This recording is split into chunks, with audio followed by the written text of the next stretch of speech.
नमस्कार लाडक्या बहिणींनो, टेक्नो अथर्व या युट्यूब चॅनलवर आपलं स्वागत. लाडक्या बहिणींनो, ई केवायसी करताना येणाऱ्या सगळ्या प्रॉब्लेमचे सोल्युशन आपण या व्हिडिओमध्ये घेऊन आलेलो आहे. त्यामुळे हा व्हिडिओ पूर्ण बघा, तरच आपली ई केवायसी होणार आहे आणि कोणत्याही लाडक्या बहिणींचा फॉर्म रद्द होणार नाही. तर लाडक्या बहिणींनो, व्हिडिओला सुरू करण्यापूर्वी नेहमीप्रमाणे एक विनंती करेल, जर आपण या चॅनलवर नवीन असाल तर चॅनलला सबस्क्राईब करा, व्हिडिओला लाईक करा आणि हा व्हिडिओ जास्तीत जास्त लाडक्या बहिणीपर्यंत शेअर करा. तर वेळ न घालवता व्हिडिओ सुरू करूया आणि बघूया ती माहिती.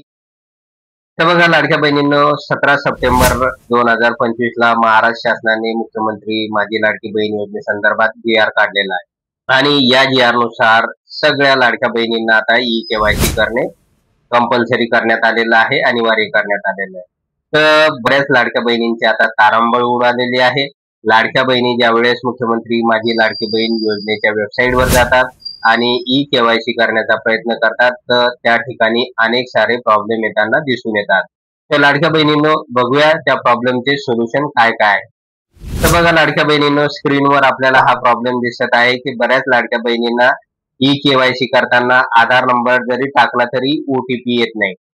तर लाडक्या बहिणींनो, याचं खरं कारण म्हणजे आता नेमकंच ई केवायसी सुरू झालेलं आहे. त्यामुळे महाराष्ट्रातील लाखो लाडक्या बहिणी या वेबसाईटवर ई केवायसी करताना दिसून येतात. त्यामुळे होऊ शकते त्या ठिकाणी ट्रॅफिक जाम असल्यामुळे, गर्दी खूप असल्यामुळे वेबसाईटवर आपल्याला तात्काळ तो ओटीपी येत नाही, त्यामुळे अडचण येत आहे. त्यामुळे लाडक्या बहिणींनो, चिंता करू नका, अजून 2 महिन्याचा अवधी देण्यात आलेला आहे.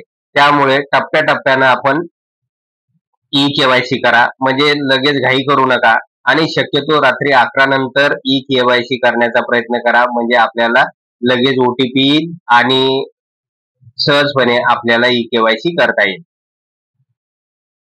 त्यानंतर दुसरा प्रश्न होता अनेक लाडक्या बहिणींचा, की ज्या वेळेस ई केवायसी करताना आधार नंबर टाकला जातो, तर त्यावेळेस आधार नंबर चुकीचा आहे असं सांगण्यात येत आहे. तर लाडक्या बहिणींनो, या ठिकाणी बघा, बऱ्याच लाडक्या बहिणीचं काय झालेलं आहे, ज्यावेळेस सुरुवातीला फॉर्म भरत असताना आधार नंबर टाकण्यात आलेला होता, तर त्यावेळेस होऊ शकते एखादा नंबर चुकीचा टाकल्यामुळे शासनाकडे असलेला डेटा आणि तुम्ही जो काही आधार नंबर त्या ठिकाणी ई केवायसी करताना टाकत आहे, तर ते दोन्ही ज्यावेळेस मॅच करताना असं दिसून येत आहे की फॉर्म मधील जो काही आधार नंबर आहे तर तो चुकीचा आहे. त्यामुळे अशा लाडक्या बहिणींचं सध्या ई केवायसी होताना दिसत नाही. तर लाडक्या बहिणींनो, याचं ई केवायसी होणार का आणि तुम्हाला लाभ मिळणार का? तर लाडक्या बहिणींनो, निश्चितच याचा लाभ आपल्याला मिळणार आहे आणि ज्या लाडक्या बहिणींना अशा प्रकारचा प्रॉब्लेम भेडसावत आहे, त्यांनी चुकीचा आधार नंबर फॉर्म मध्ये टाकलेला होता, तर त्यांना एकदा पुन्हा हा आधार नंबर करेक्ट करण्यासाठी त्यांच्या लॉगिन मध्ये ऑप्शन देण्यात येणार आहे. त्या संदर्भात त्यामुळे लाडक्या बहिणींनो, या वेबसाईटवर काम करणारी जी काही टेक्निकल टीम आहे तर ती सध्या काम करत आहे. लवकरच आपल्याला आपला आधार नंबर बरोबर टाईप करण्यासाठी त्या ठिकाणी ऑप्शन देण्यात येणार आहे. त्यामुळे हा सुद्धा प्रॉब्लेम आपला सुटणार आहे. तर लाडक्या बहिणींनो, तिसरा जो काही प्रॉब्लेम्स आहे की या ठिकाणी वडिलाची या किंवा पतीच्या आधार नंबरची माहिती विचारण्यात आलेली आहे. तर त्यामुळे लाडक्या बहिणींनो, आता मात्र आपल्याला वडिलाचं किंवा पतीचं आधार व्हेरिफिकेशन करावं लागणार आहे.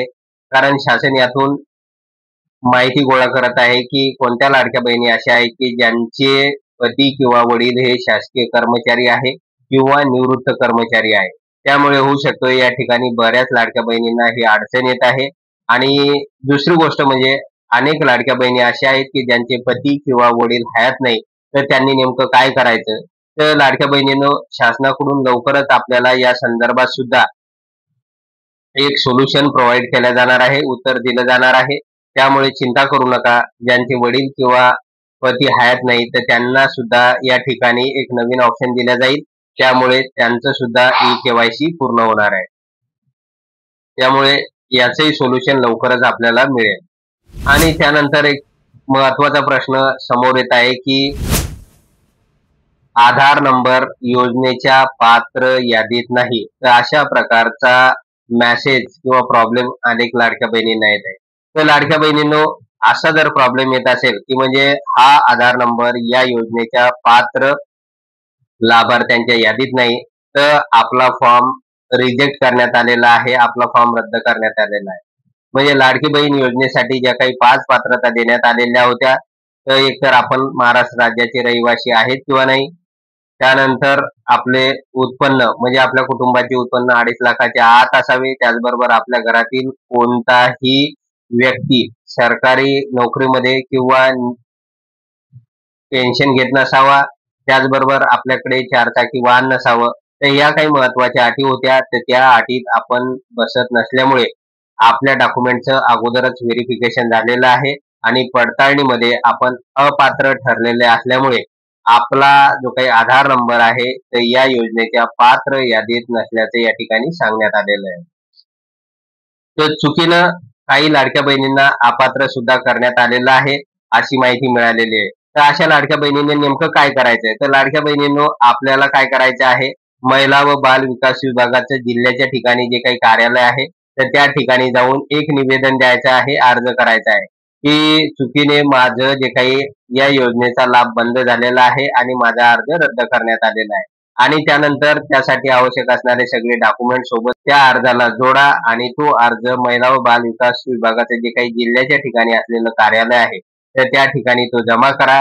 तरच आपलं परत एकदा डॉक्युमेंटचं व्हेरिफिकेशन होईल आणि जर त्यामध्ये आपण पात्र असाल, तर निश्चितच आपल्याला या योजनेचा लाभ कंटिन्यू मिळून जाईल. तर लाडक्या बहिणींनो, अशा प्रकारे आपल्या सगळ्या प्रॉब्लेमचं सोल्युशन आपण या व्हिडिओमध्ये बघितलेलं आहे. आणि गडबड करू नका, चिंता करू नका. सगळ्या लाडक्या बहिणींचं केवायसी होणारच आहे आणि यासाठी शासनाने 2 महिन्याचा वेळ दिलेला आहे. त्यामुळे लगेच आपलं ई केवायसी झालं पाहिजे. यासाठी घाई करू नका. शांततेने घ्या, आरामात ई केवायसी करा. जर आपण घाई गडबडीत जर आपण ई केवायसी केलं, तर निश्चित अडचण येणार आहे आणि पुढे पुढे अजून सारे सोल्युशन किंवा उत्तरं या संदर्भातील मिळणार आहे. त्यामुळे लाडक्या बहिणींनो, घाई करू नका. आरामात ई केवायसी करा, म्हणजे आपला या योजनेसंदर्भातील जो काही अर्ज आहे तो रद्द होणार नाही आणि आपल्याला या योजनेचा लाभ कंटिन्यू मिळत जाईल. तर लाडक्या बहिणींनो, अशा प्रकारे एक महत्वाची अपडेट या योजनेसंदर्भात होती. जर आपणास हा व्हिडिओ आवडला असेल तर व्हिडिओला लाईक करा, चॅनलला सबस्क्राईब करा आणि हा व्हिडिओ जास्तीत जास्त लाडक्या बहिणीपर्यंत शेअर करा. धन्यवाद.